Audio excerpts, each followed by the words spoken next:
আজকে 1 জানুয়ারির দিনে কি রান্না করলে, কি খাওয়াচ্ছ আজকে 1 জানুয়ারির দিন?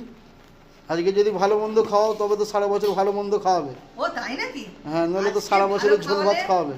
ও আজকে ভালো খাওয়ালে আমি সারা বছর ভালো খাওয়াবো? সেটাই হওয়া উচিত, আজ বছরের প্রথম কালকেই দিন। সেদ্ধ ভাত খাওয়াবো, আজকে ভালো খাওয়াচ্ছি। তারপর ভালো কি জানি তো ভালোটা কি রান্না করলে দেখি? তোমার মতো হবে তবে তো। আজকে 1 জানুয়ারি, তাই আজকে একটু তো ভালো করতেই হবে ঘরেতে। দেখো তোমার পছন্দ হয় কিনা। রাইস করেছি। হ্যাঁ, রাইস তো পছন্দরই, রাইস নিয়ে তো কোনো কথা হবে না। চিকেন কষা কেমন হয়েছে বলো? হ্যাঁ, চিকেন কষাও ভালো আর রাইসও পছন্দের, তাহলে তাহলে পছন্দ খাওয়া দাওয়াটা হয়েছে ভালোই আজকে। হবে। কিন্তু তা বলে ভেবো না তোমায় রোজ রোজ খাওয়াবো। আজকে 1 জানুয়ারি, একটা বছরের প্রথম দিন, আনন্দের দিন, তাই আজকে রাইস আর চিকেন কষা করে ফেলেছি।